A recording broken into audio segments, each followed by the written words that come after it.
नमस्कार दोस्तों, उपेंद्र नाथ रैना साहित्य संवाद के इस मंच पर आज हमारा कार्यक्रम है रचना धर्मिता।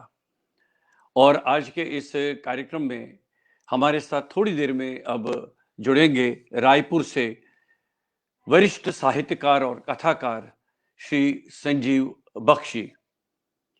सबसे पहले मैं चाहता हूं कि आज के जो हमारे विशेष अतिथि हैं आज के इस कार्यक्रम के, मैं उनको यहाँ पर इस मंच पर जोड़ता हूँ, फिर हम उनसे बातचीत करते हैं। आइए जोड़ते हैं रायपुर से वरिष्ठ कथाकार साहित्यकार श्री संजीव बख्शी। नमस्कार संजीव जी, नमस्कार नमस्कार। नमस्कार। कैसे हैं आप? बहुत बढ़िया, बहुत अच्छा। अब पिछले साल के बाद अब आज आपसे मुलाकात हो रही है, बहुत अच्छा। हाँ। तो आजकल आप रायपुर में ही हैं? जी है, जी है। तो कैसा कैसा रायपुर मौसम है? छत्तीसगढ़। क्या बात है। हाँ। अब दिल्ली में तो अब तो गर्मी अब शुरू हो रही है। रायपुर की क्या स्थिति है? रायपुर में भी अब गर्मी हो गई है। जी जी जी। और आने वाले समय में तो और गर्मी बढ़ने वाली है कहते हैं। क्या बात है, क्या बात है। तो गर्मी काफी अ, बढ़ेगी इस साल, ये उम्मीद है। चलिए, बहुत। अब देखिए, जो भी मौसम आए उसका तो हमें आनंद लेना है। और जी। उसी मौसम में तो जीवन यापन करना है। अब मैं आपको हाँ बताना हाँ। चाहूंगा, इस बीच में अशोक मिश्री जी, पूनम शर्मा जी, सदानंद मिश्र जी, ये हमारे मित्र अब जुड़ गए हैं और जुड़ने शुरू हो जाएंगे।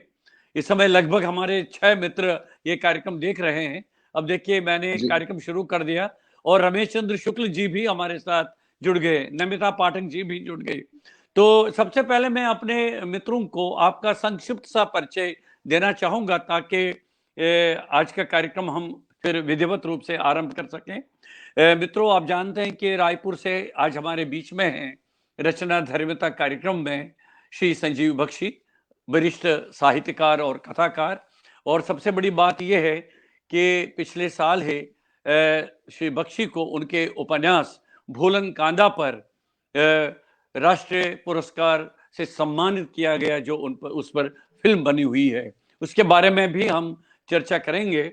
और आपके बारे में मैं ये कहना चाहूँगा कि आपकी जो शिक्षा है वो एमएससी है गणित में। उसके बारे में आपसे पूछूंगा। आपके कई कहानी संग्रह, कई कविता संग्रह और उपन्यास भी आपके प्रकाशित हो चुके हैं। और कहाँ से आपका लेखन शुरू हुआ, किस तरह से, इस पर हम बातचीत करेंगे। और इस बीच में करुणाशंकर दुबे जी भी हमारे साथ जुड़ गए, विजय संदेश जी जुड़ गए। सबका बहुत बहुत हृदय से आभार व्यक्त करता हूं आज के इस कार्यक्रम में। तो संजीव जी, ये बताइए कि कहाँ से आपके जीवन का सफर शुरू हुआ है? तो क्या आप मूलतः रायपुर से हैं क्या? नहीं, रायपुर में अभी मैं निवास करता हूँ। पहले मेरा जन्म खैरागढ़ में हुआ।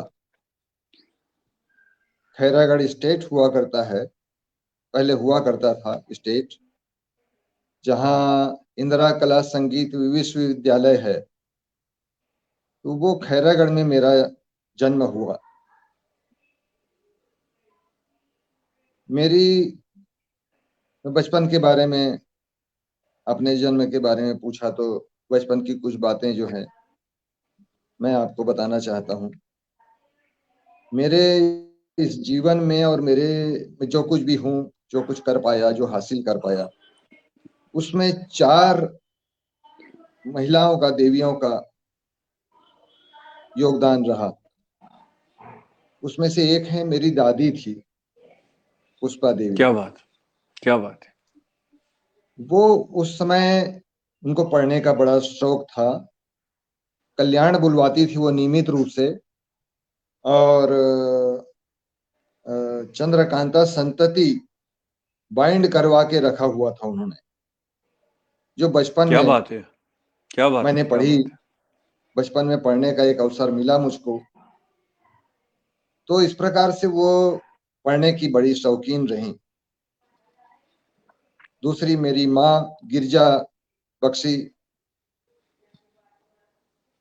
मेरा जब 2010 में ये भूलन कांदा की पांडुलिपि जब तैयार हुई तो पांडुलिपि के रूप में मैंने उन्हें पढ़ने के लिए दिया,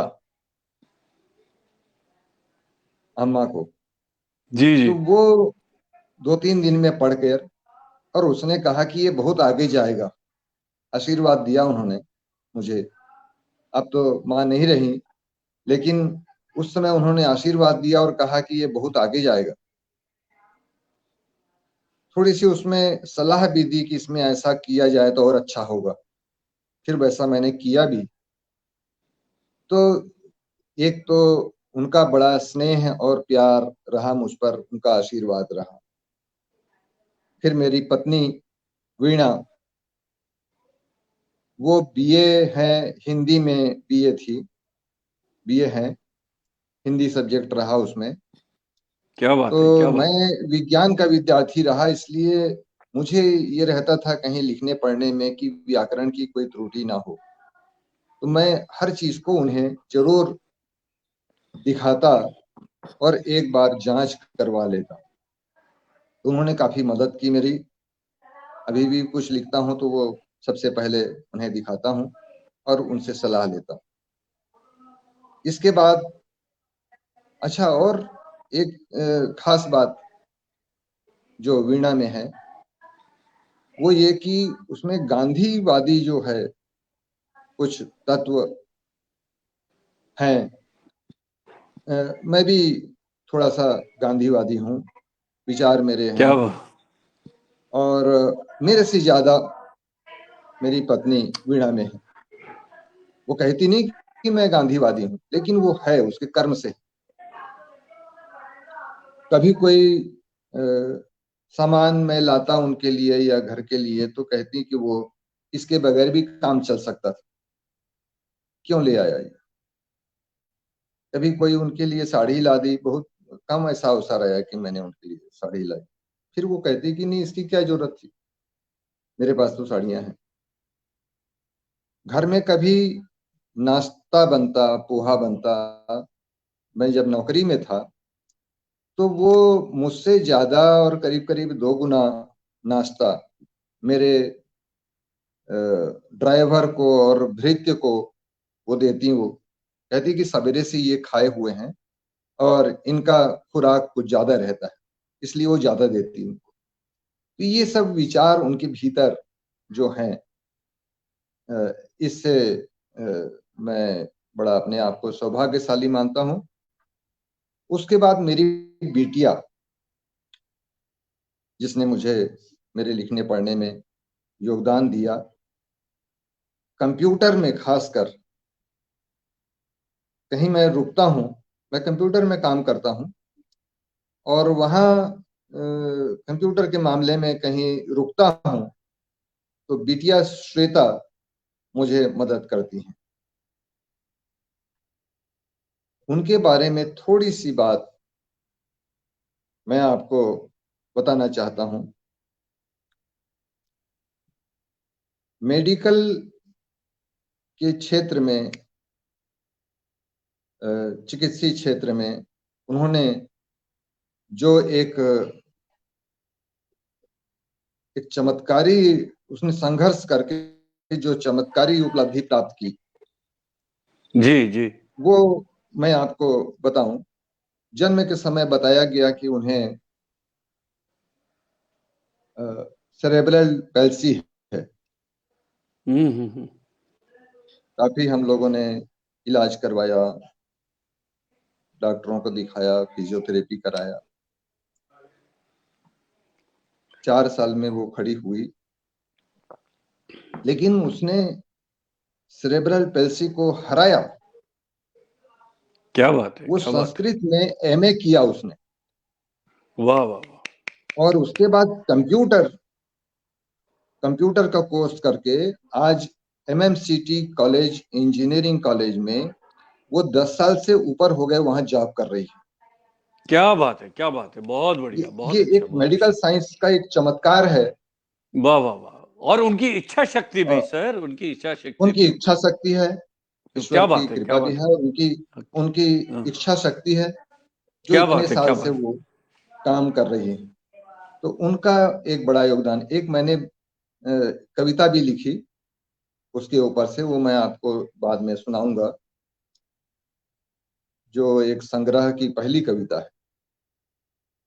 तो इस तरह से मेरे परिवार में मेरे पिता जो थे, वो 13 साल की अवस्था में उन्होंने राजा हरिश्चंद्र नाटक खेला। वाह वाह वाह, 18 क्या साल बात है। के थे तो वीर अभिमन्यु में मुख्य भूमिका में वो थे। इस तरह से वो, और बाद में मोनोप्ले करते थे, तो आसपास के क्षेत्र में उनका बड़ा नाम था मोनोप्ले के लिए। वो बड़े बहुत। सांस्कृतिक थे। और ये भिलाई स्टील प्लांट का जब उद्घाटन हुआ, डॉक्टर राजेंद्र प्रसाद आए थे, उस समय का पूरा सांस्कृतिक कार्यक्रम उन्होंने अपने हाथ में लिया था और बड़े अच्छे ढंग से उसका निर्वाह किया। तो इस तरह से घर में एक माहौल, जो सांस्कृतिक साहित्यिक जो माहौल मिलता है, वो मुझे मिला। डॉक्टर पदुमलाल पुन्नालाल बख्शी जो थे, वो हमारे ग्रैंड अंकल हुआ करते थे। अच्छा। तो बचपन में भी बहुत। जी जी जी जी। उनका सानिध्य मिला। और मैं जब कॉलेज में पढ़ रहा था, दिग्विजय महाविद्यालय राजनांदगांव में, वो वहाँ पढ़ाते थे, वहाँ भी उनका सानिध्य मिला। मेरे जो ग्रैंडफादर थे, हम्म। बैनलाल बख्शी, वो जी। उनको स्टेट ने, राजा ने राजरत्न की उपाधि दी थी और मंत्री बनाया था।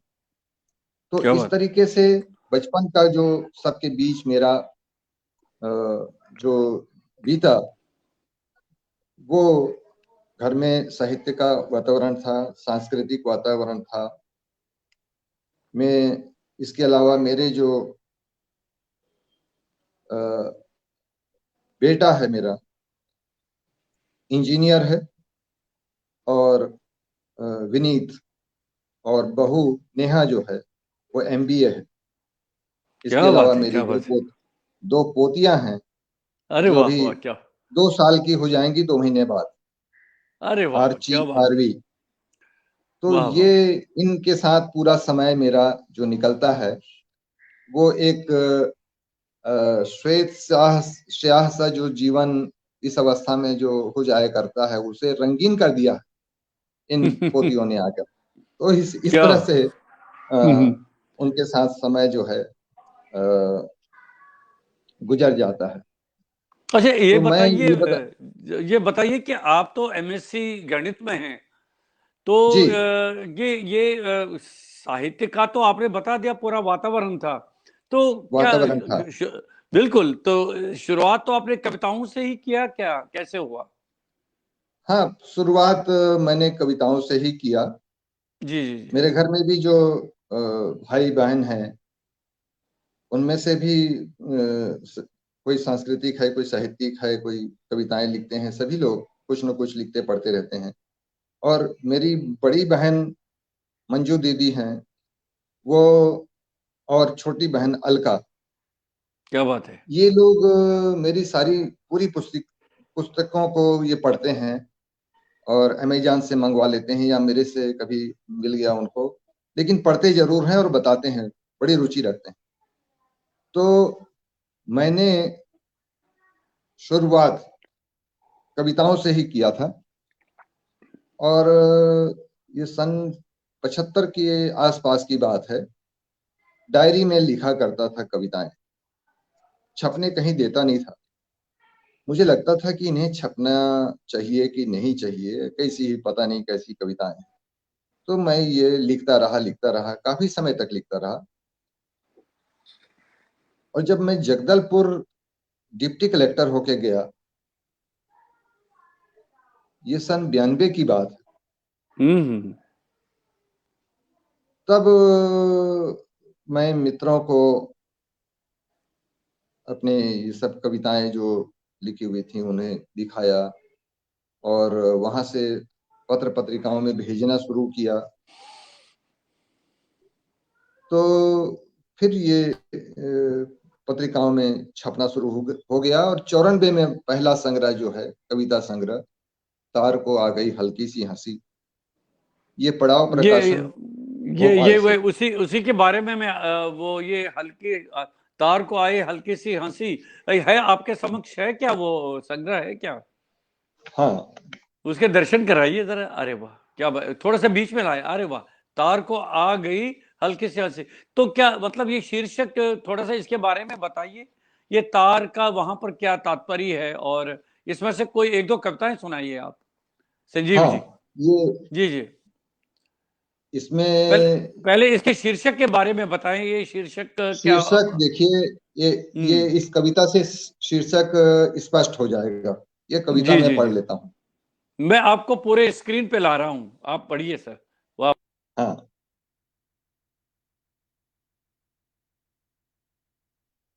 सितार वादक धुन में मस्त है, सितार वादक धुन में मस्त है, श्रोता मंत्र मुग्ध है, सितार खुद मानो झूम सा गया है। सितार वादक धुन में मस्त है, श्रोता मंत्र मुग्ध है, सितार खुद मानो झूम सा गया है। तब ही अचानक एक तार को आ गई हल्की सी हंसी। तब ही अचानक एक तार को आ गई हल्की सी हंसी। शायद इसी क्षण का इंतजार था सबको। सबने एक साथ बजाई तालियां। सबने एक साथ बजा दी तालियां। अरे वाह, क्या तो बात है। तो इस तरह की एक कविता। यही मैं सोच रहा था, ये तार का जो तात्पर्य है यहाँ पर आपने, तो जी। अब ये पूरे पूरे इसकी परतें खुल गई। क्या बात है, क्या हाँ, बात है। तो तार को आ गई हल्की सी हंसी। तार को आगे हल्के से हंसी, बहुत ही अलग तरह की कविता है ये। तो ये जी। और इस संग्रह में से एक और कविता सुनाइए आप, संजीव जी। हाँ जी।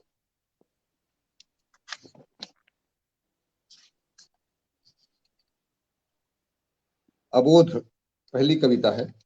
जी जी जी, स्वागत है एक आपका। माँ एक माँ बच्चे को डांट रही है। कमीना, बदजात, सुअर का बच्चा। ओहो। एक माँ बच्चे को डांट रही है। कमीना, बदजात, सुअर का बच्चा। और ना जाने क्या क्या कह रही है, जैसे वह इन शब्दों का अर्थ नहीं जानती। जैसे वह शब्दों के अर्थ नहीं जानती। दूसरी ओर वह अबोध बच्चा दूसरी ओर वह अबोध बच्चा हर शब्द को ध्यान से सुनता है और फिर जोर से रोता है, जैसे वह इनके अर्थ भली भांति जानता है। वाह। यह केवल एक दृश्य नहीं, सामाजिक तर्क है।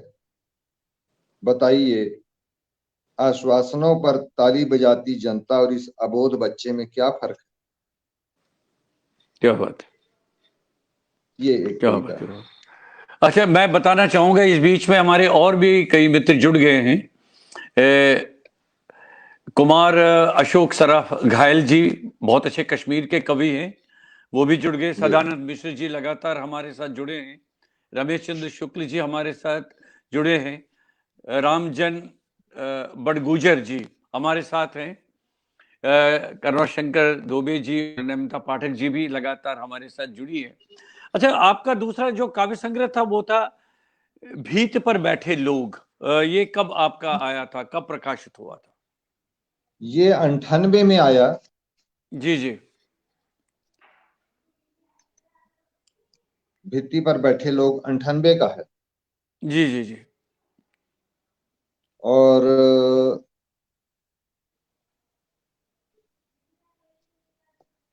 जी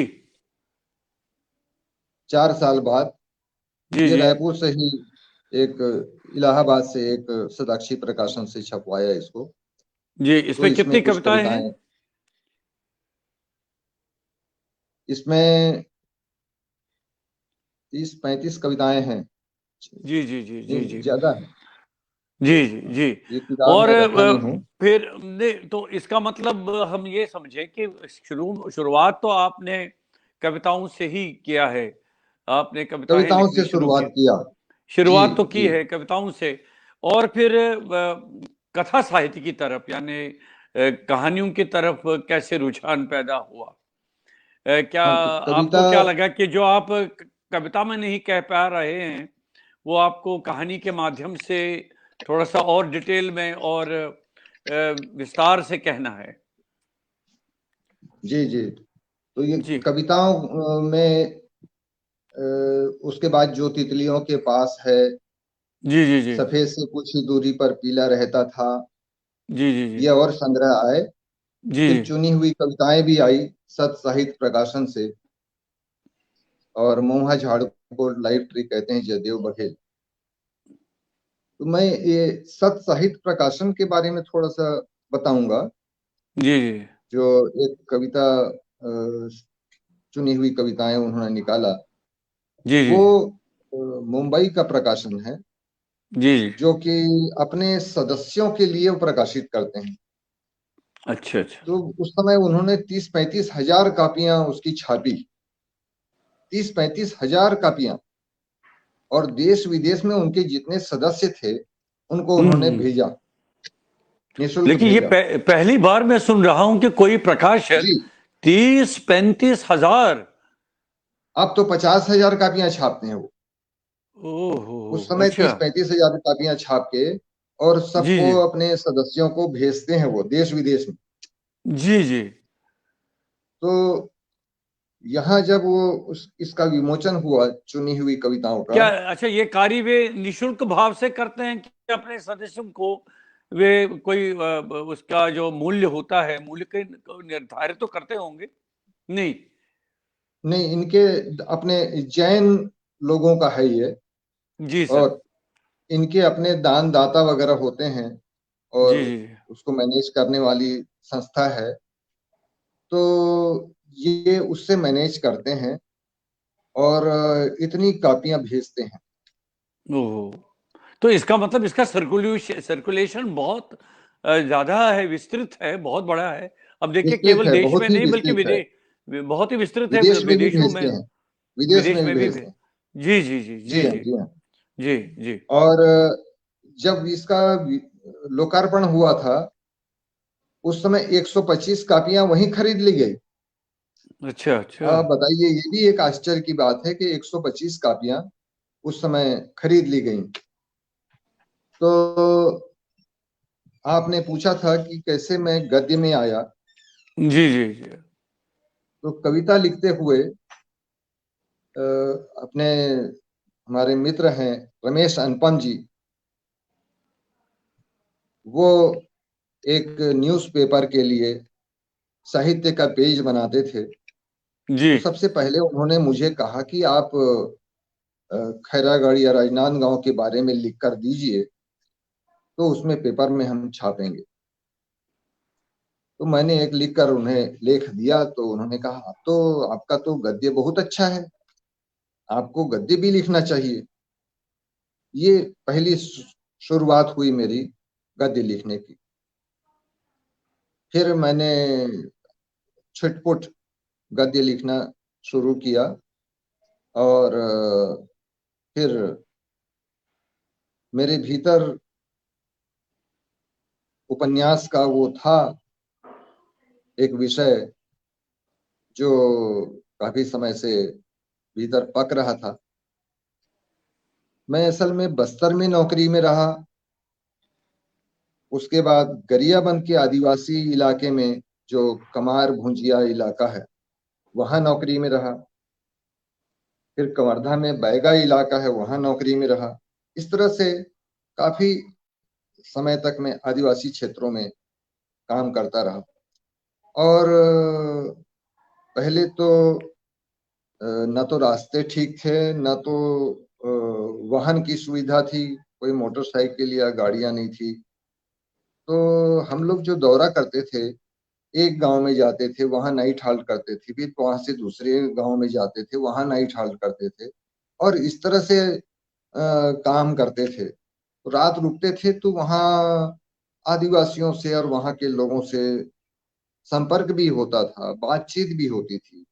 तो बहुत सारी ऐसी बातें पता चलती थी उनके बारे में।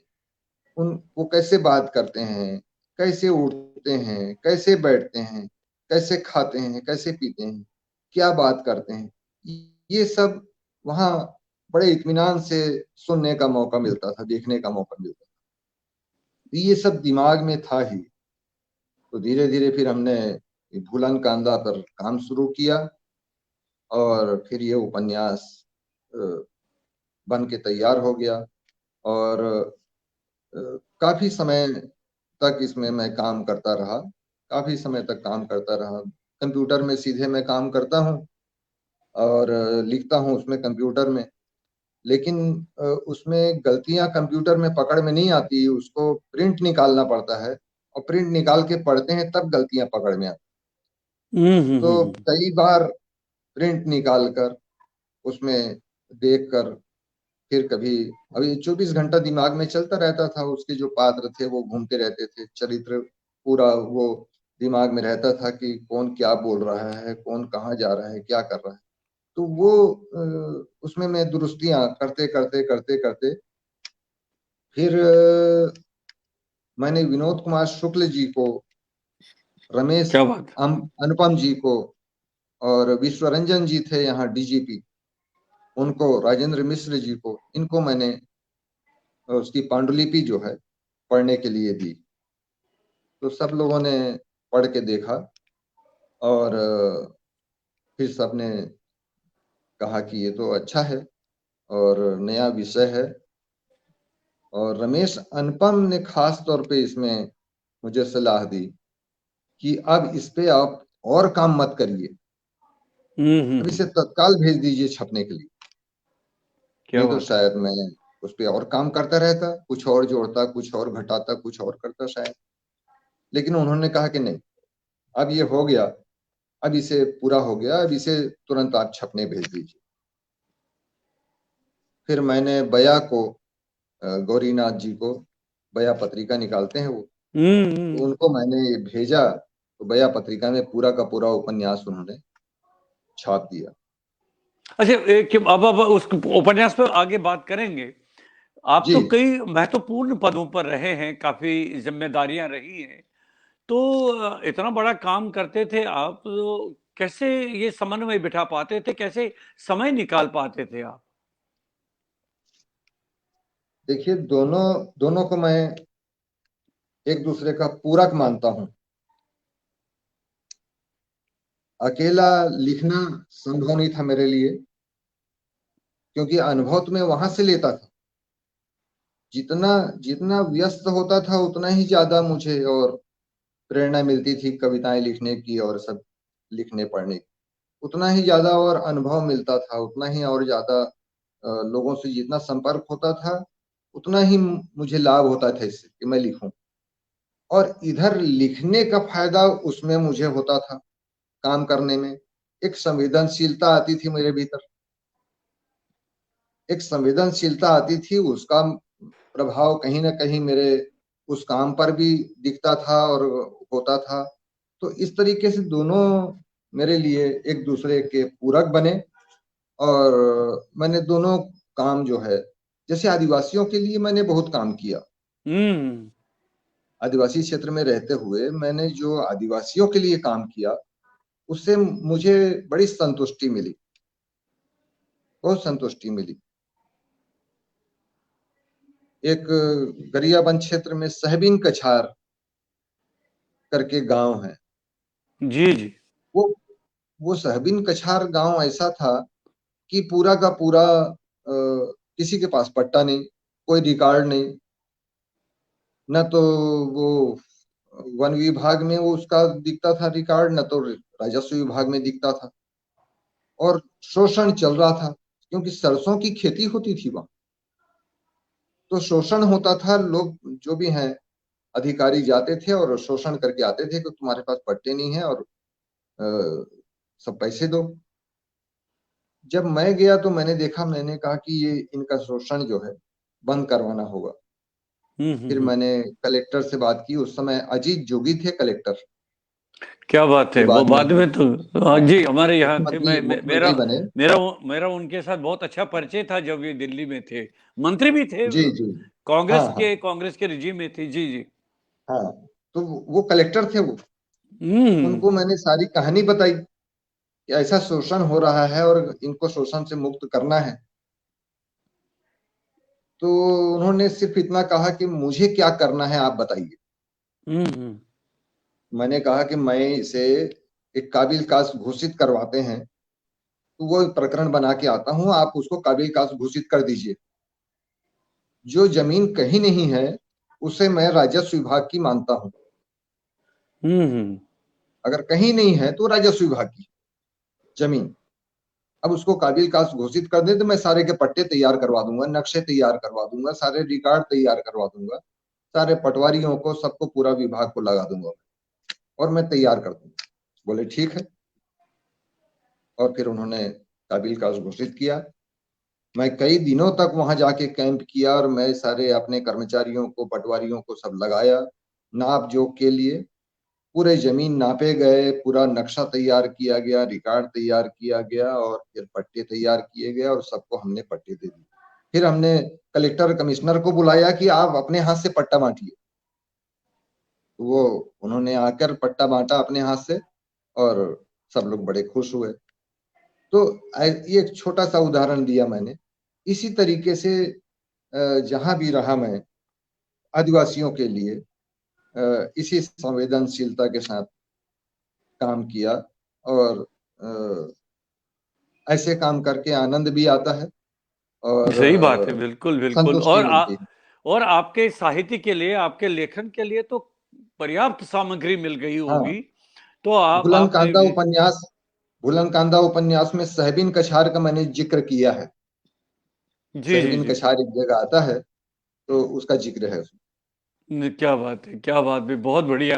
तो इस तरह से दोनों का देखिए ना, आप किस तरह से अपनी सेवा को भी, जो आप कार्य करते थे, उसको भी बहुत जी ही आप उतनी आत्मीयता के साथ और आप तत्परता के साथ लेते थे, और साथ में आपका लेखन कार्य भी चलता रहता था। तो जी।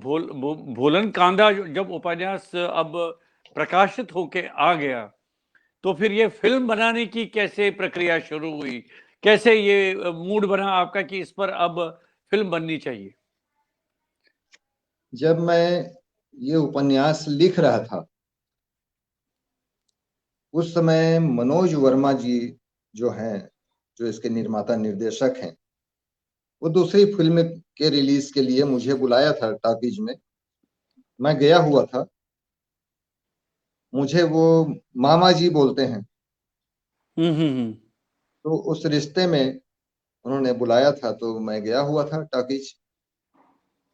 और फिर बात बात में मैंने वहीं पर चर्चा की कि मैं एक उपन्यास लिख रहा हूँ जिसमें एक छत्तीसगढ़ के जंगलों में एक पौधा पाया जाता है जिस पर किसी का पैर पड़ जाए तो वो भटकने लगते हैं। उन्हें रास्ता नहीं दिखता और वहीं के वहीं भटकते रहते हैं। मतलब ये एक कथा है, एक जिसको एक विश्वास है, या एक लोगों का कहना है। क्या लोगों का हुआ कि कहना है। जी जी जी। मैं मारवाही इनके साथ गया हुआ था जब ये मुख्यमंत्री थे अजीत जोगी जी। जी जी जी। तो मैं उनका ओएसडी था। अच्छा। ओएसडी था मैं। मुझे ओएसडी हम्म। बना लिया था उन्होंने। अच्छा। तो मैं उनके साथ मारवाही गया था। जी जी। तो मारवाही में संपत करके एक है सज्जन। उन्होंने सबसे पहले मुझे बताया कि यहाँ के जंगलों में एक ऐसा कांदा मिलता है जिस पर पैर पड़ जाए तो लोग भटकते रहते हैं। हम्म। उसने तो यहाँ तक बताया था कि एक बारात भी भटक गई थी। ओहो, मतलब जब तो बारात चल रही थी तो पैर उनके पड़ गए होंगे उसके ऊपर। उनका पैर पैर पड़ गया तो सारी बारात भटक गई। फिर लोग आके उनको जब छुए तब उनको रास्ता मिला। अभी ओहो, ये अच्छा। कितना सत्य है कि या सुनी हुई बात है क्या है, लेकिन वो बताते हैं कि है जंगल में ये है और लोग बोलते हैं कि उधर से मत जाना क्योंकि उधर हम्म। भूलन है। ऐसा कहा जाता है कि ओहो। उधर भूलन है मत जाना। तो इसको एक केश काल के जड़ी बूटी जानने वाले एक विशेषज्ञ है, उसने मनोज वर्मा को बताया कि टाइलोफोरा रोटोन्डिफोलिया इसका नाम है। नाम भी बताया उसका, वैज्ञानिक नाम। ओ जी ये जी टाइलोफोरा रोटोन्डिफोलिया करके है इसका नाम, और इस पर पैर जी जी। पड़ने से भटकते हैं लोग। आहा, तो मैं ये बता रहा था कि मनोज वर्मा को मैं जब पिक्चर रिलीज हुई तो बताया कि मैं ऐसा एक उपन्यास लिख रहा हूं। उनको बड़ा अपील किया कि ये तो बहुत अच्छा आपने बताया, अच्छी चीज है ये, और आप उपन्यास लिख रहे हैं, तो ये जब भी उपन्यास आप पूरी करें मुझे दीजिए, मैं इस पे फिल्म बनाऊंगा। उसी दिन उन्होंने मुझे कह दिया हम्म। कि जब भी आप बनाए, पूरा हो आपका उपन्यास तो दीजिए मुझे, मैं इस पर फिल्म बनाऊंगा। और फिर जैसे ही मेरा उपन्यास पूरा हुआ, किताब आई, तो एक किताब सबसे पहले मैंने उन्हें दी मनोज कि जी को ये दिया बुलंद आपने, जी करना जी। कोई आप, मनोज जी को दिया। और उसको वो कई बार पढ़ते रहे, पढ़ते रहे, पढ़ते रहे। वो कई बार पढ़ा उन्होंने उसे। और फिर उन्होंने स्क्रिप्ट का काम शुरू किया। स्क्रिप्टिंग भी 3 साल तक वो करते रहे। उपन्यास पे फिल्म बनाना बहुत कठिन काम। बहुत, अब पहले आपको पूरा उसको समझना है, उसके बाद हाँ, पटकथा लिखना जो हाँ, है, स्क्रीन प्ले कथा लिखना है। अपने, बहुत बहुत और फिर कठिन है अपने ये आप में। भी जी है जी। कि वो उनको ये देखना था कि वो फिल्म लगे, फिल्म जैसा आ, लगे, ये भी देखना है। और बाद में चले भी। और चले भी, और हम्म उपन्यास की तरह ना लगे, वो फिल्म लगे। हम्म और दूसरा ये कि उपन्यास की आत्मा भी जो है वो खत्म ना हो, वो भी उपन्यास बहुत की आत्मा भी दिखे उसमें। महत्वपूर्ण था। जी जी जी जी जी ये बड़ा महत्वपूर्ण होता है। जी तो जी जी सबसे कठिन काम जो है वो स्क्रिप्टिंग करना है। जी, हाँ जी जी। तो वो जब स्क्रिप्ट लिखते थे तो मैं भी बीच बीच में जाता था, बैठता था उनके पास, फिर वो सुनाते थे, फिर चेंज करते थे, उसमें कुछ बदलते थे, फिर बदल करते थे, फिर बताते थे वो। तो मैं कई दफा उनके पास जाके बैठता था, और स्क्रिप्टिंग का जो काम चल रहा था उसमें मैं सुनता था, उनका स्क्रिप्ट सुनाते थे। तो इस तरह से ये फिल्म बनाने की जो है शुरुआत मनोज वर्मा जी के साथ हुई। अच्छा, इसकी भाषा क्या रखी थी आपने? क्या कुछ मतलब लोकल थी, क्या थी भाषा, क्या रही फिल्म की? ये फिल्म फिल्म की भाषा ना, हम्म। फिल्म में भाषा जो है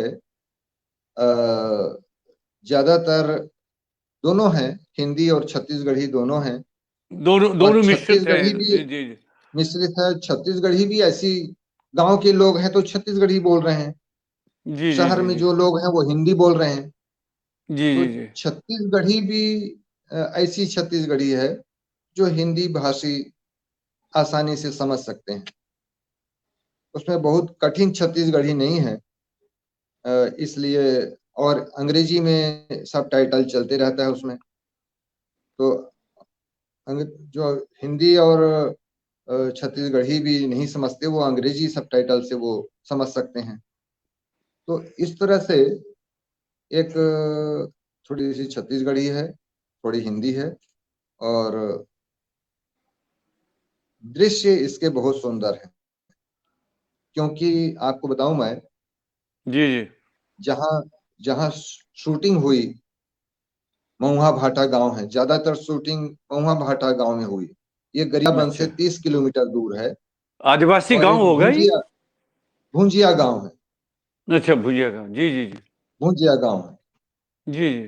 तो ये भुंजिया गांव में शूटिंग के पहले उसे देखने के लिए मैं, मनोज वर्मा, रमेश अनुपम और विष्णु खरे जी चारों गए क्या थे। बात है, क्या बात है, विष्णु खरे तो जी का काफी विष्णु योगदान रहा खरे है जी ने इसमें। जब गांव को देखा, हम्म। तो उन्होंने मनोज वर्मा को कहा कि आपकी आधी फिल्म तो बन गई। गांव को देखकर अरे ही बोला उन्होंने, क्या बात आधी है, फिल्म बन क्या? गई आपकी। हाँ, इतना सुंदर गांव है, इतना अच्छा हाँ गांव है, इतना साफ सुथरा गांव है। हाँ हाँ हाँ, क्या बात है। उसका जो उसका स्थापत्य घरों का इतना सुंदर था, अलग अलग स्थापत्य में बने हुए सारे घर, मिट्टी के घर वाह वाह दिख वाह, रहे क्या हैं। बात, क्या बात। और लिपाई पुताई, उनके गलियों में भी जो है लिपाई पुताई दिखती थी, और घर बहुत अच्छे लगते थे। तो उन्होंने कहा कि आपकी आधी फिल्म तो बन गई। फिर इस तरह से वो शूटिंग वहां पर मनोज वर्मा ने शुरू की। एक दिन मैं भी गया था शूटिंग में, और देखा एक गाने का शूट हो रहा था उस दिन। तो रात को 12 बजे तक हम लोग देखते रहे शूट। और बड़ा सुंदर गाना है वो। और 2 गाने रिलीज भी हो गए हैं उस, जी जी जी। 2 गाने। एक नंदा जाही कारे करके है गाना, और दूसरा आजकल तो गाना है, सोशल मीडिया पर बहुत चल रहा है, वो दोनों गाने बहुत अच्छे बहुत चल चल रहे रहा हैं, है, झूमर बहुत जा चल रहे हैं। बड़की झूमर जा। तो आपने तो सोशल लिंक भी भेजा मीडिया पर बहुत चल लिंक, रहा है। आपने तो मुझे लिंक भी उसका यूट्यूब भेजा था, बहुत, जी जी जी। लिंक भी बहुत भेजा। बढ़िया। जी हाँ, जी हाँ। जी जी, बहुत बहुत बढ़िया। तो ये फिल्म फिर पूरी होने में कितना समय लगा? और इसके जो कलाकार है, इसके जो एक्टर्स हैं इसमें जिन्होंने जी, रोल किया, तो ये तो स्थानीय लिए गए होंगे सब? ज्यादातर स्थानीय थे, लेकिन इसकी जो हीरोइन है वो अनिमा पगारे, वो मुंबई की है, मुंबई से आई थी। और जो ओंकार दास मानिकपुरी, जो इसके हीरो हैं, जी जी जी पीपली लाइव में नत्था का जो उन्होंने रोल जी किया जी था, जी जी, बहुत बढ़िया, वो बहुत इसके अच्छा रोल हीरो किया हैं। था। वो भी जी जी आजकल जी मुंबई में रहते हैं। जी जी जी और मुकेश तिवारी, और अपने गुप्ता जी दो हैं, राजेंद्र गुप्ता, जी जी जी। ये दोनों वकील बने हुए हैं इस फिल्म में। तो ये भी दोनों मुंबई से ही आए थे। तो इस तरह से, और जो फोटोग्राफर की जो टीम थी वो कलकत्ता की थी, क्या बात है, कलकत्ता से बहुत। बुलवाया था उन्होंने। जी जी जी हाँ। जी तो बहुत अच्छे फोटोग्राफी उन्होंने की। और कलकत्ता से आए थे वो सिनेमाटोग्राफ, बहुत सुंदर किया उन्होंने। और बाकी तो स्थानीय कलाकार थे। और जा और तो और गांव के जो लोग थे, उन लोगों ने बड़ा सुंदर इसमें काम किया। पूरे गांव वाले दिख रहे हैं और नाच रहे हैं गांव वाले। क्योंकि सब तो प्रोफेशनल थे नहीं, लेकिन नहीं, नहीं एक थे प्रोफेशनल। जैसे जैसे स्वाभाविक नैसर्गिक तरीके से जो उसमें मतलब एक आर्टिफिशियल, एक जो कहते हैं ना हाँ, नकलीपन, वो नहीं दिखा उसमें। वो नहीं था, बहुत जी असली। और जी जी जी, लोग बहुत मस्ती से मस्त होके और नाच रहे पूरा हैं, आनंद लेते हुए उन्होंने आनंद लेते काम हुए किया। पूरा काम किया उन्होंने, अच्छा गांव अच्छा। वालों ने। जी जी जी ये सबसे बड़ी बात थी। जी जी। तो आप जो मूल उपन्यास, मूल कहानी तो आपकी है, मूल जी, उपन्यासकार तो आप है। तो फिल्म देख मतलब जब वो सब हुआ तो आप संतुष्ट रहे खुद कि नहीं, आपके उपन्यास की जो मूल आत्मा है वो सुरक्षित है, और जो आप उस उपन्यास के माध्यम से जो आप कहना चाहते हैं वो पूरी उसमें पूरा आ गया है, सिमट गया है, उन्होंने समेट लिया है उसमें? उसकी आत्मा पूरी है, और जो मैं कहना चाहता हूँ वो भी इसमें पूरा दिखाया गया है। और जो इसके उपन्यास का जो प्रमुख जो पार्ट था, जो दृश्य था, वो बहुत अच्छे ढंग से उसने फिल्माया। और इस तरीके से पूरी तरह से संतुष्ट हुआ। और फिल्म के हिसाब से थोड़ी सी स्वतंत्रता लेते हैं वो, थोड़ा सा बदलते हैं। तो वो भी अच्छा और जरूरी बदलाव था जो उसने उसने किया। और वो भी मुझे अच्छा लगा, वो भी ठीक लगा इस तरीके से। और मैं बताऊं कि कितने नेशनल अवार्ड के लिए, जब मनोज वर्मा जी वहां से लौटे तो उन्होंने बताया कि वो जब बस से जा रहे थे जी जी। नेशनल अवार्ड लेने के लिए, तो उनके बाजू में वो जो जोशी हैं, जो सीरियल में और फिल्मों में आते हैं, वो उसके जूरी में शामिल थे। जी। वो बैठे हुए थे बाजू में। तो जब परिचय हुआ और इन्होंने बताया कि मैं मनोज वर्मा हूँ, तो वो जोशी जो हैं वो उन्होंने कहा कि अच्छा, आप भूलन कांदा आप बनाए हैं? हम्म। तो बोले हाँ, क्या? मैंने ही बनाया है। तो वो बड़ी बड़ी तारीफ करने लगे कि क्या बनाया है। हम लोग तो सारे जो जूरी के लोग थे, सब बहुत प्रभावित हुए उस फिल्म से। बहुत अच्छा लगा आपकी फिल्म। तो उन्होंने कहा कि वो 25 दिनों तक रोज कितनी तो फिल्म देखते हैं, 5-5 फिल्म रोज देखना पड़ता है। 20-25 दिन से देख रहे हैं, 40 दिन से देख रहे हैं रोज। और इतनी सारी फिल्मों को देखकर उसमें से हमको छांटना था कि अच्छी कौन सी फिल्म है अवार्ड के लिए। जी। ये बड़ा कठिन काम होता है, ये सही बात है। बड़ा कठिन काम होता है। तो उसमें फिर उन्होंने तारीफ की कि नहीं, भूलन कांदा आपका जो है बहुत बहुत अच्छी फिल्म लगी, और इस तरीके से उसे सम्मान मिला। तो ये आंचलिक कैटेगरी में उसको आपको आंचलिक राष्ट्रीय पुरस्कार। कैटेगरी में जी। बेस्ट फिल्म, राष्ट्र बेस्ट फिल्म राष्ट्रीय पुरस्कार से बेस्ट उसको फिल्म का सम्मानित किया राष्ट्रीय गया। पुरस्कार। तो जी हाँ। आप एक उपन्यासकार के रूप में कैसा लगा आपको, कैसा महसूस हुआ आपको? हाँ, मुझे जैसे ही, क्या क्या आपने वैसे आपने संजीव जी एक्सपेक्ट किया था, आपकी आशा थी कि इस तरह से एक दिन आएगा कि राष्ट्रीय स्तर पर इस तरह की फिल्म को पुरस्कार मिलेगा? मुझे तो 100% इस पे मुझे उम्मीद थी कि ये आना चाहिए। जैसा कि उन्होंने बनाया था फिल्म, और जैसा उपन्यास को उन्होंने उतारा था, और जिस ढंग से मेहनत किया था, तो जब से वो भेजे थे वो नेशनल अवार्ड के लिए, तब से मैं उन्हें बार बार पूछता था कि ये उसकी घोषणा हुई कि क्या हो रहा है, डेट कब आ रहा है, नेशनल अवार्ड का कब हो रहा है। मैं पूछ हमेशा उनको पूछते रहता था। और मुझे बड़ी जिज्ञासा थी इसकी कि इसमें आना चाहिए, किसी न किसी कैटेगरी में इसको अवार्ड मिलना ही चाहिए।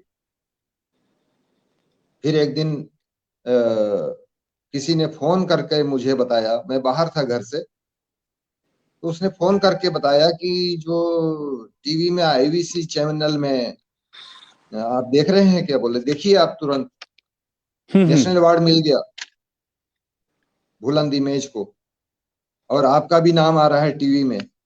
ये भूलन कांदा संजीव बख्शी का उपन्यास है, उस पर नेशनल अवार्ड मिला। तो वो फोन में सुन के मुझे वही खुशी हुई। फिर घर आके मैंने वो चैनल खोल कर देखा, वो तो इसमें समाचार सारे आ रहे थे। तो इस तरीके से मुझे जानकारी हुई, तो बड़ी खुशी हुई ये जान करके इसको नेशनल अवार्ड मिला। चलिए, अब तो हमें इस इंतजार रहेगा कि अब कब रिलीज कब हो रही है ये फिल्म अब? हाँ, इसकी रिलीज की तारीख जो है 27 मई का तय किए हैं, 27 मई। और ये ऑल इंडिया रिलीज के लिए बात हो रही है, और जहां तक ये हो जाएगा तो 27 मई को ऑल इंडिया रिलीज की तैयारी है। तो सभी लोग तो बहुत ही बेसब्री से इंतजार कर रहे हैं इसके, खास जी करके हाँ, जो जी हाँ। वहाँ के रायपुर के और जो इसमें इन्वॉल्व थे, इसमें शामिल थे, वो लोग भी बहुत मतलब परिश्रम उन्होंने इतना किया है। वे लोग तो जी भी बहुत इंतजार कर रहे होंगे। तो मैं पुनः अपनी ओर से और उपेंद्र नाथ रैना साहित्य संवाद की इस मंच की ओर से आपको फिर बधाई देता हूँ, शुभकामनाएं दे रहा हूँ कि आपने बहुत मेहनत की और इस उपन्यास को, और मनोज वर्मा जी ने भी काफ़ी इसमें अपना योगदान दिया ये फिल्म बनाकर। हाँ। बहुत बढ़िया, बहुत अच्छा जी रहा। तो अगर थोड़ा सा उसका वो जो दो गाने जो बहुत ही उसके प्रचलित रहे, तो उसमें से थोड़ा सा गुनगुनाइए ना, ये गाना अच्छा लगेगा। अब उसके शब्द कितने याद आते हैं, गुनगुना जी जी देता जी। हूँ थोड़ा सा। थोड़ा सा गुनगुनाइए, अच्छा लगेगा। नंदा जही करे, नंदा जही करे, नंदा जही का, न न न न नि, दे दे दे न री, न न न न न, दे दे दे दे दे, नंदा जही का, नंदा जही करे, नंदा जही करे, नंदा जही का, ते ते तू तारी, र र र र र, त त छो। क्या ये बात है, क्या बात। तो धुन किसने है उसका। मूल रूप से किसने गाया है ये? ये मनोज वर्मा जी ने ही खुद गाया है ये, अच्छा, डायरेक्टर नंदा ने जही खुद ही का, गाया है, क्या बात है, क्या बात खुद ही गाया है उन्होंने। वो है। अच्छा गायक अच्छा। भी हैं, बहुत सुंदर गाते हैं वो, जी जी जी। और ये उन्होंने ही गाया है। तो सबने मिलके, मतलब ये तो कोर्स के रूप में होगा ना शायद? जी हाँ, जी हाँ। जी जी। तो दो लोगों ने मिलके वहां गाया। हाँ, अच्छा। दो लोगों ने जी मिलकर, एक और हैं गायक, तो दो जी लोगों जी। ने मिलके गाया। तो क्या इसका अर्थ क्या है, इसका क्या, ये कोई लोकगीत है या ये इससे ये लिखवाया गया है ये? ये क्या है, ये लिखवाया गया है अपने,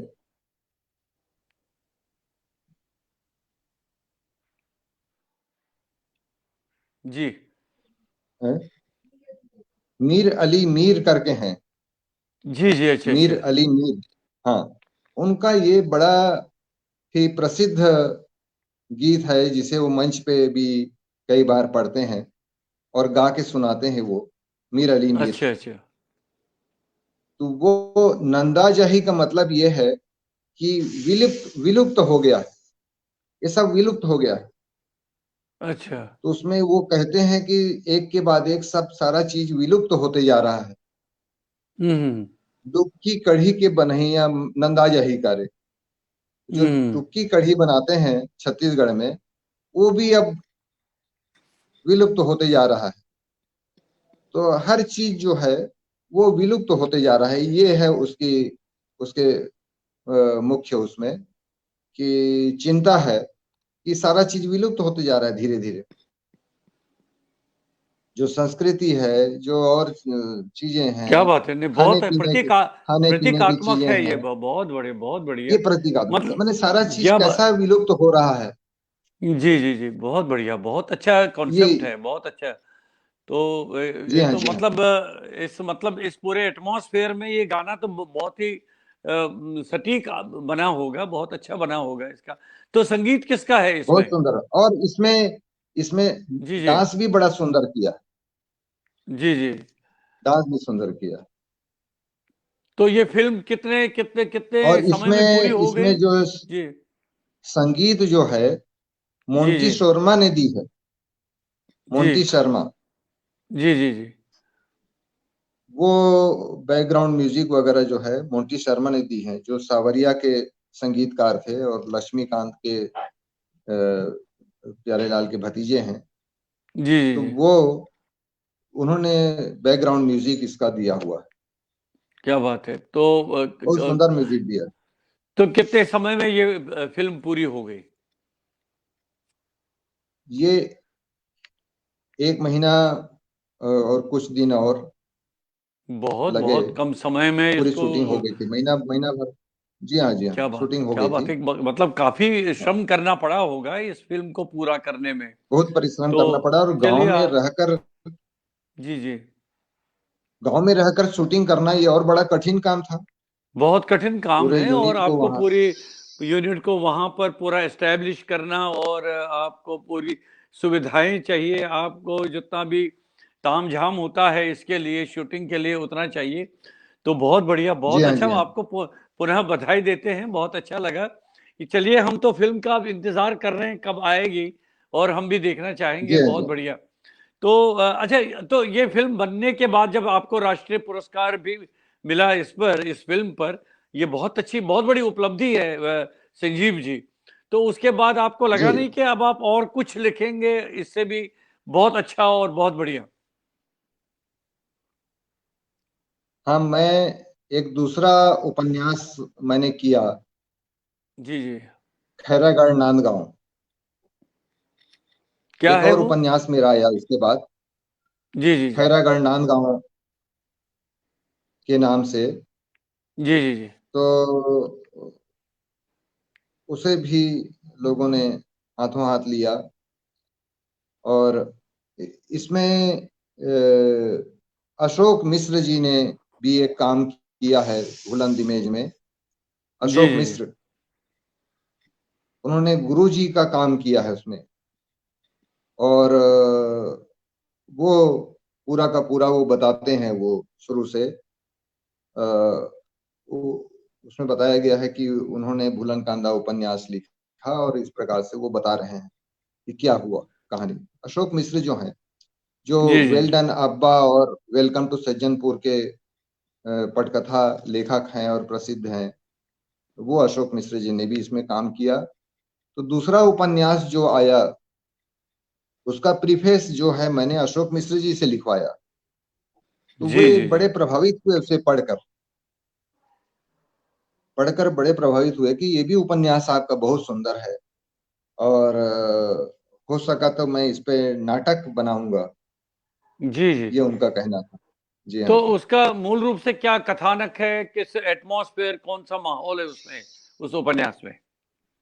हाँ, दूसरे उपन्यास का जो है, ये है कि जो वर्तमान स्थिति है, भ्रष्टाचार व्याप्त है, कोई कायदा कानून का ठीक से पालन नहीं हो रहा है, ट्रैफिक के बहुत सारे नियम है लेकिन लोग उसको ठीक से पालन नहीं कर रहे हैं, कर रहे हैं, जी जी जी। और सारा हाथ से निकला जा रहा है, कोई जी जी किसी जी। का सुन नहीं रहा है। जी जी जी। ऐसी एक थोड़ी सी अराजक स्थिति जो बनी हुई है, अच्छा, उस पर वो केंद्र और बिंदु कोई में रखा गया कंट्रोल है। उस पर नहीं है। जी जी तो जी। उसको थोड़ा सा बताते हुए, और जी जी क्या करते हैं लोग, जी क्या जी जी। कोशिश करना जरूरी समझते हैं कि हम ऐसा करें। जी जी जी। तो जो प्रबुद्ध लोग हैं, जो साहित्यकार हैं, बड़े सम्मानित साहित्यकार हैं, वो चौक में, चौराहे में, अस्पताल में, कचहरी में हाथ जोड़कर खड़े हैं उसमें, जी जी और बोले मेरे साथ सब लोग आओ और हाथ जोड़कर खड़े हो जाओ। यही एक तरीका है सब ठीक जी करने का। जी जी कोई जी। कानून ठीक नहीं कर सकता, अब हाथ जोड़ के हमको खड़े होना है। क्या बात है, क्योंकि क्या बात आम है। जनता, ये केवल कोई सरकारी आदमी के ठीक होने से ठीक नहीं होगा, आम जनता जब को तक। ठीक होना पड़ेगा। बहुत आम सुंदर, बहुत जनता को बढ़िया। ठीक होना पड़ेगा। जी इसके जी जी। लिए जनता के सामने हाथ जोड़कर खड़े हैं, अधिकारियों के सामने हाथ जोड़कर खड़े हैं, ये उसमें बताया गया। मतलब वर्तमान जो चाहे आप उसको सामाजिक व्यवस्था कहिए, प्रशासनिक हाँ। व्यवस्था कहिए, और जी जी। लोगों की व्यवस्था कहिए, उस पर केंद्रित है। और वर्तमान में हाँ। जो जीवन का उहापोह है, वह जो वो जी। जो व्यवस्था है, उसको हाँ, दर्शाया गया है। बहुत बढ़िया, बहुत अच्छा। अच्छा, ये दो बताया गया साल है। जो 2 साल जो कोरोना के रहे, तो उसमें कुछ जी। विशेष कार्य किया होगा लेखन का आपने? हाँ, इस समय मेरी दो किताबें आई जो कोरोना काल में मैंने पूरा किया। एक तो कहानी संग्रह है, 7 कहानियां हैं उसमें, और एक कहानी जो है अ, खसरा नंबर 84/1 रकबा 5 डिसमिल। अच्छा, शीर्षक आपके बहुत लंबे और बहुत अलग तरह के होते हैं। जी हाँ, जी हाँ, थोड़े से जी जी। लंबे होते हैं, नहीं, लंबे थोड़े से होते हैं, लंबे ये होते हैं। देखा है मैंने। खसरा और नंबर अलग तरह, चौरासी अलग बटे तरह एक के। जी रकबा 5 डिसमिल। हाँ जी हाँ जी हाँ। जी जी जी जी। तो ये एक कहानी है जो 50 पृष्ठों में है, तद्भव में छपी थी ये कहानी, तद्भव पत्रिका में, जो देश की प्रमुख पत्रिका जी है, जी जी ये छपी थी। और जी। ये कहानी संग्रह जो है, थोड़ा सा बीच में ला, अरे वाह, क्या बात है। कहाँ कहाँ से प्रकाशित होकर आया ये, संजीव जी? ये बहुत किताब बढ़िया। घर किताब घर का एक अमर सत्य प्रकाशन है, जी जी उसने जी जी वहां से इसे प्रकाशित किया है। जी जी जी और दूसरी किताब जो मेरी इसी समय आई, जी। ये संस्मरण अरे की किताब है। अरे वाह, क्या बात है, बहुत अच्छा बहुत केशव अच्छा। कहीं न जाई का कहिए। हाँ हाँ हाँ, क्या बात है। अच्छा केशव कहीं न इसका। जाई का कहिए, ये मैं नौकरी का जितना अनुभव है मेरा, और नौकरी के दौरान जो भी मुझे दिखा, सुनने को मिला, और जो भी जाना मैंने, वो सब इसमें 208 पृष्ठों में है। ये केशव कहीं न जाई का कहिए, और ये अंतिका प्रकाशन से आया है। बहुत बढ़िया, बहुत अच्छा। तो अब क्या इस समय वर्तमान में क्या क्या आपका लेखन के प्रोजेक्ट चल अभी रहे हैं? अभी जो है, एक तो जी मैंने अभी अभी काम पूरा किया जी और प्रेस में चला गया है। भूलन कांदा जी। का छत्तीसगढ़ी अनुवाद कर रहा था मैं। अच्छा, स्वयं किया है आपने? मैंने खुद किया, जी जी और जी अनुवाद का काम पूरा करके अभी प्रेस को चला गया वो। जी जी। तो और भूलन कांदा का अंग्रेजी में तो आ ही चुका है, जी छत्तीसगढ़ी जी में जी। दे दिया। नहीं, इसके अलावा मराठी, आपको क्यों महसूस लगा कि क्यों आपको ऐसा लगा कि इसका छत्तीसगढ़ी में भी आना चाहिए? ने छत्तीसगढ़ी में आना इसलिए जरूरी था, हम्म। वो हिंदी में भी जो है उसमें थोड़ा सा छत्तीसगढ़ी टोन तो है। इसलिए मैं कह टोन रहा जो था है, कि जी जी टोन जी उसमें भी टोन है, हिंदी वाले में भी छत्तीसगढ़ी का टोन है। जी लेकिन जी जी। पूरी तरह से अगर छत्तीसगढ़ी में आ जाए तब तो वो ओरिजिनल हो जाएगा, ओके, अच्छा बिल्कुल अच्छा अच्छा ओरिजिनल अच्छा। टोन में आ जाएगा वो। जी जी जी जी जी। तो इसलिए मैंने छत्तीसगढ़ी में भी उसे लाया। और मराठी का जिक्र कर मराठी रहे थे। में मराठी में जो जी है, जी बलवंत जी जेऊरकर जी कर रहे हैं अनुवाद। जी जी जी और मेहता पब्लिकेशन से बात हुई है पुणे से, वहां से वो जी आएगा। जी जी जी और कन्नड़ में उमानाथ जी कर रही हैं अनुवाद। जी जी जी। उमा राम, के एस राम और उमा राम दोनों ने अंग्रेजी में अनुवाद किया ही था। तो उमा राम ने कन्नड़ में भी अनुवाद अभी कर लिया है और काम चल रहा है उनका। पंजाबी में जंग बहादुर गोयल कर रहे हैं अनुवाद। क्या बात है, क्या बात है। तो इस तरह से ये बुलन कांदा 6 भाषाओं में हो जाएगा, सब अनुवाद पूरा होने के बाद। मेरी बहुत बड़ी इच्छा बढ़िया, थी बहुत। कि ये कोई जी जी विदेशी भाषा में भी अनुवाद हो इसकी। जो विष्णु खरे जी कहते थे कि जर्मन के कुछ प्रकाशक, युवा प्रकाशक हैं जो उनके संपर्क में हैं, और वो लोग कह रहे हैं कि जैसे ही अंग्रेजी आएगा हम जर्मन में लाएंगे। बहुत ये बढ़िया, विष्णु बहुत खरे बढ़िया। जी जी जी कहा करते थे। लेकिन अब जी वो जी ऐसा हुआ कि विष्णु खरे जी भी नहीं रहे, और किसी जी जी जर्मन प्रकाशक का कोई कांटेक्ट भी नहीं है। तो वो अभी जी जी। विदेशी भाषा में अनुवाद नहीं हो पा रहा है। लेकिन तो मुझे संपर्क लग रहा है जुड़ेगा कि तो जब देखिए। जब आपकी ये फिल्म रिलीज होगी, उसके बाद जी अगर मान लीजिए विदेशों में भी ये फिल्म जाती है, वहां भी इसका प्रदर्शन होता है, तो कुछ तो व्यवस्था हो ही पाएगी। जितना ये जी इस हाँ, जी हाँ, फिल्म का प्रचार प्रसार होगा, उस हिसाब से तो जी जी हो सकता है कि बाद जब लोगों को पता चलेगा कि ये मूल रूप से आपका उपन्यास है, उस पर बनाई गई फिल्म है, और फिल्म तो बहुत इंटरेस्टिंग बनी है। आप देखिए, जिस पर राष्ट्रीय पुरस्कार से हाँ, सम्मानित बिल्कुल किया बिल्कुल। गया है, तो हाँ हाँ, स्वाभाविक है, तो लोगों का मतलब उस पर केंद्रित हो जाएंगे, तो हो सकता हो जाएगा, उसमें कोई ज्यादा परेशानी या दिक्कत की बात नहीं हाँ, रहेगी। जी हाँ, जी हाँ, तो चलिए, ये तो बिल्कुल आपके बिल्कुल। लेखन पर बातचीत हो गई। अब देखिए, बात करते करते समय निकल गया, और इतनी रोचकता आपने बनाई रखी है। तो और अच्छा, ये बताइए कि और क्या अतिरिक्त रुचियां हैं आपकी? जैसे संगीत है, आर्ट है, संगीत, या जी जी बिल्कुल बिल्कुल बिल्कुल। जी संगीत सुनना ये बहुत प्रिय है मुझको। संगीत में वोकल भी है और इंस्ट्रूमेंटल भी है, सब चीज बहुत अच्छा लगता है। फिल्मी गाने भी, जो रहमान के संगीत हैं क्या और बात है।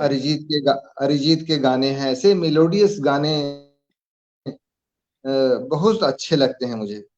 बहुत ऐसा लगता है कि बार बार उन्हें सुना जाए, और उसमें डूब जाता हूं मैं। संगीत तो मैं आपको बताऊं कि मेरे पास और कोई सामान नहीं था जब मैं अकेला अकेले रहता था, शादी भी नहीं हुई थी और बस्तर में था। तो उस समय मेरे पास वो रिकॉर्ड प्लेयर जरूर था,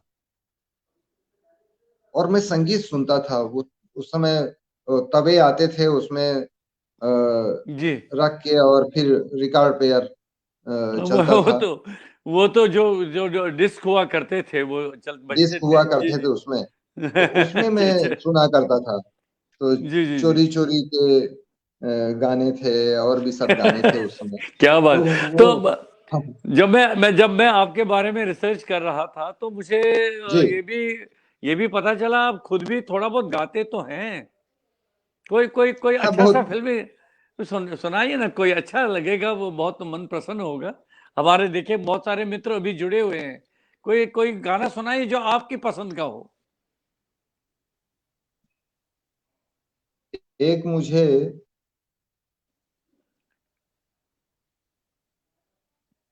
अ, थोड़ा सा, मैं फिल्मी गाना तो कोई अभी ठीक से याद नहीं आ रहा है, एक दूसरा मैं सुनाता हूँ। सुनाइए सुनाइए, जो भी आपको जो मन आपका मन कर रहा है।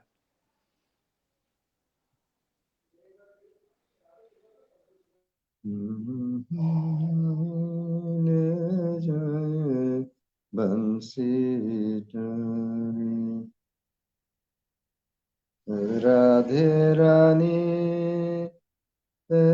डारो बंसी मोरी, अब राधे रानी दे डारो बंसी मोरी।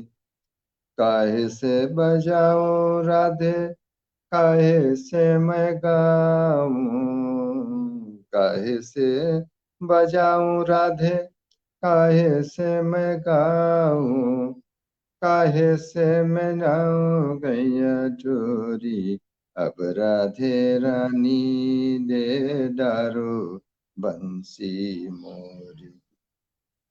ये एक छोटा सा। क्या बात है, क्या बात है। बहुत अच्छा गा आपकी आपका जो गाने का वो जो मतलब बहुत बढ़िया है, बहुत अच्छा गाते हैं आप। और भी कुछ सुनाइए हाँ ना बख्शी जी, बहुत अच्छा लगेगा।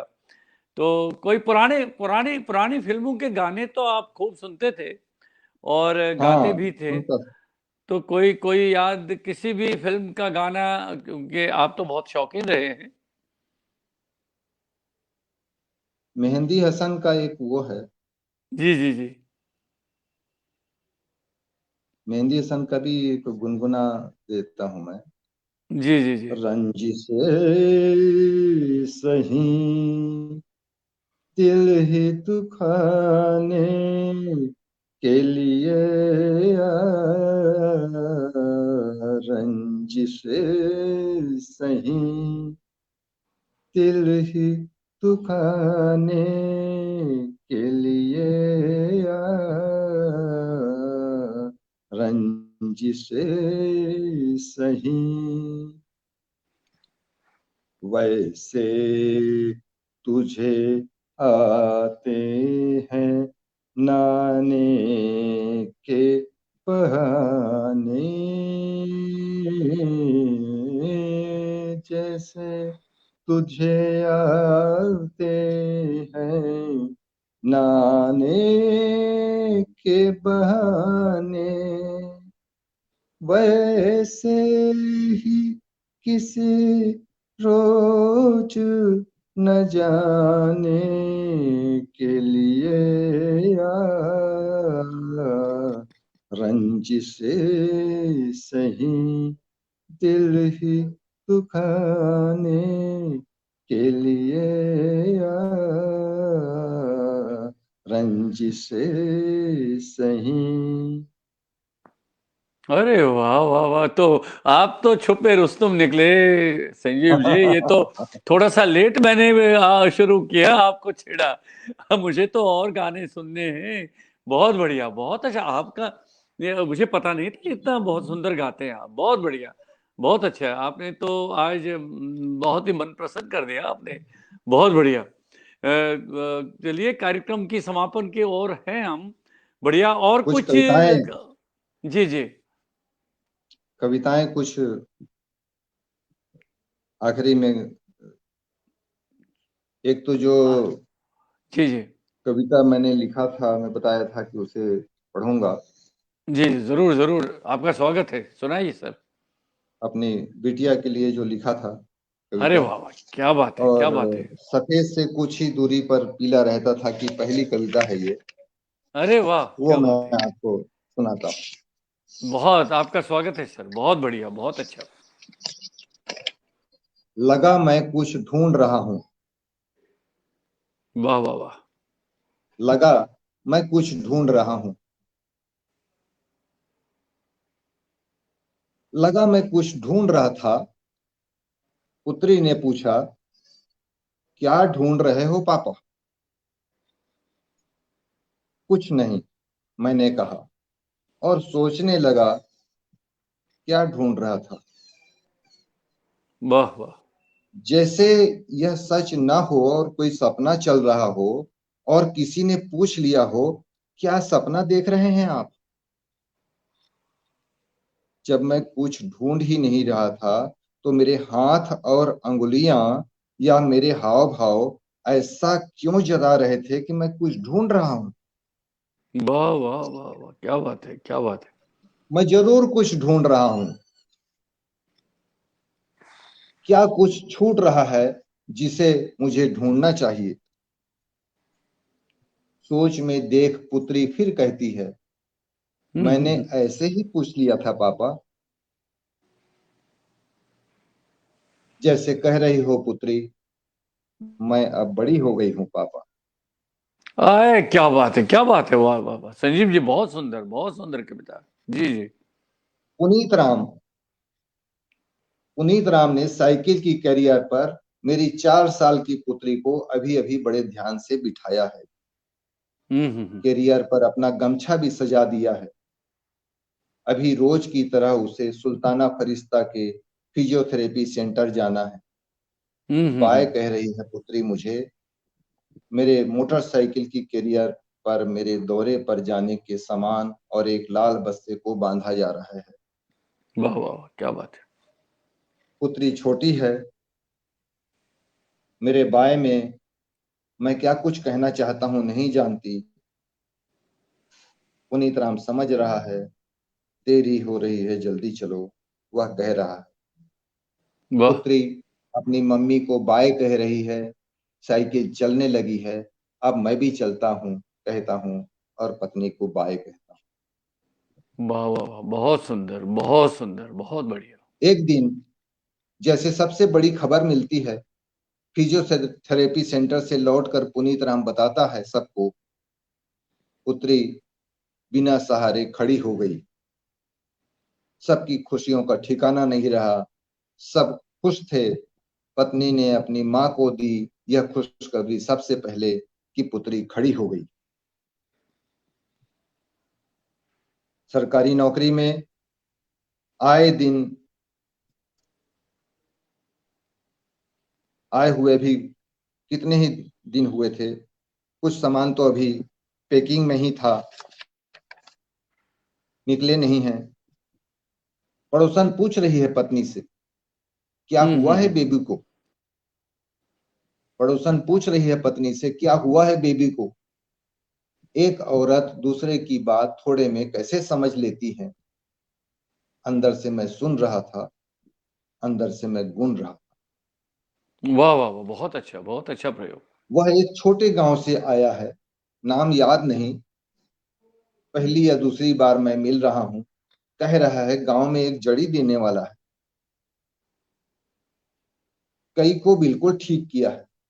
उसे पूरा विश्वास है, बस एक बार मैं हो आऊं, सब ठीक हो जाएगा।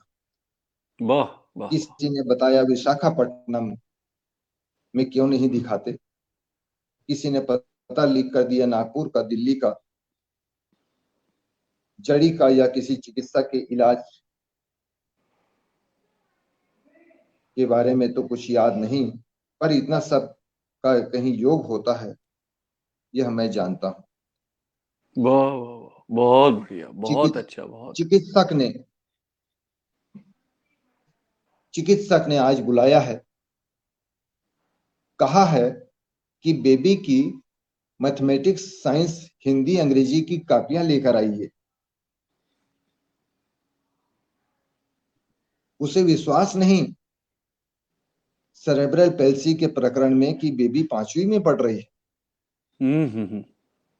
पत्नी ने सभी कॉपियां दिखाई चिकित्सक को, दिखा रही थी मैथमेटिक्स के सवाल और उसके जवाब के हर स्टेप को। क्या यह सब बेबी ने किया है? पत्नी ने कहा, हाँ। एक चिकित्सक को मैथमेटिक्स की, साइंस की कॉपी पढ़ते मैं पहली बार देख रहा था, पत्नी के चेहरे पर परीक्षा में अव्वल आने का विश्वास। वाह वाह वाह, क्या बात है, क्या बात है। लगभग 20 साल बाद एक दिन सुल्ताना फरिश्ता के फिजियोथेरेपी सेंटर जाते हैं, खास वजह कि उनसे मिलना है। पुत्री को लेकर गए हैं, पत्नी भी साथ है। पुत्री से मिलकर काफी प्रसन्न है सुल्ताना फरिश्ता कि वह एमए हो गई, वह भी संस्कृत में। फिर पूछती है सुल्ताना फरिश्ता, पुनीत राम कैसा है? क्या बात है, क्या फिर बात है, क्या बात। फिर बहुत पूछती है सुंदर। सुल्ताना फरिश्ता, पुनीत राम पुनीत कैसा है? कैसा है, क्या बात है, तो क्या ये बात है। एक कविता बहुत सुंदर, बहुत जो सुंदर, मैंने। बहुत बढ़िया। चलिए, इसके साथ ही हम आज के कार्यक्रम को यहीं पर संपन्न करेंगे। संजीव जी जी, अब जो मित्र हमारे साथ जुड़े थे उनके लिए दो शब्द कहना चाहेंगे आप? हाँ, देखिए कि सबको मेरा नमस्कार है, और सबने धैर्य से ये पूरा कार्यक्रम देखा, सुना। बड़ी खुशी हुई। अ, और इसमें रमेश चंद्र शुक्ल जी का आपने नाम लिया था, वो भी हाजिर हैं। जी जी उन्होंने जी। बताया था कि उनकी भी एक किताब मेरी पहली किताब के साथ छपी थी, और ये तार को आ गई हल्की सी हंसी जो है उनके पास उपलब्ध है, और उनको कविताएं बड़ी पसंद आई थी, ये उन्होंने फेसबुक में कहा था। जी जी तो जी ये जी बड़ी जी। खुशी की बात है, और मैं सबको बहुत बहुत आभार व्यक्त करता हूँ कि सबने आज का कार्यक्रम देखा और सुना, और सबका स्नेह इसी तरह से बना रहे। और भूलन कांदा जो फिल्म है 27 मई को रिलीज होने वाली है, जरूर उसे देखें। जैसे ही पता लगता है किसी टाकीज में लगी है तो जरूर देखें, बाद में ओटीटी में भी हो सकता है आ जाए। और भूलन कांदा उपन्यास भी जरूर पढ़ें, उसे एक बार पढ़ना चाहिए, उसका एक आनंद अलग है। तो सही मेरा बात है। मेरी ये गुजारिश है कि वो भूलन कांदा उपन्यास अमेजॉन में उपलब्ध है, ये तो जरूर ये पढ़ें। तीसरा संस्करण ये आ गया है इसका, भूलन कांदा क्या बात, उपन्यास का, क्या बात, क्या बात है, और क्या पेपर बात है। बैग में आया है, और इसे जरूर पढ़ें, ये मेरी अपनी गुजारिश। चलिए, बहुत बहुत अच्छा लगा। और जो मित्र हमारे साथ जुड़े, जो उन्होंने कमेंट्स दिए, आप थोड़े बहुत समय निकालिए और उन कमेंट्स पर आप अपना उनको अपना उत्तर दे दीजिएगा। आप कुछ कहना चाहेंगे तो उस पर आप उनको अपनी टिप्पणी से उत्तर भी दे सकते हैं। तो संजीव बख्शी जी, जी जी। बहुत बहुत धन्यवाद। आप आज हमारे साथ इस मंच पर, उपेंद्र नाथ रैना साहित्य संवाद के इस मंच पर जुड़े, मेरे लिए बहुत अच्छी बात रही। मैं पुनः आपका हृदय से आभार व्यक्त करता हूं। नमस्कार, नमस्कार। नमस्कार। मित्रों, उपेंद्र नाथ रैना साहित्य संवाद के इस मंच पर आज हमारे साथ रायपुर से जुड़े थे वरिष्ठ साहित्यकार, कथाकार, कवि और चिंतक श्री संजीव बख्शी। बहुत अच्छा लगा। अब हमें आज का ये कार्यक्रम यहीं पर संपन्न करने की अनुमति दीजिए। सभी मित्रों को मेरा नमस्कार।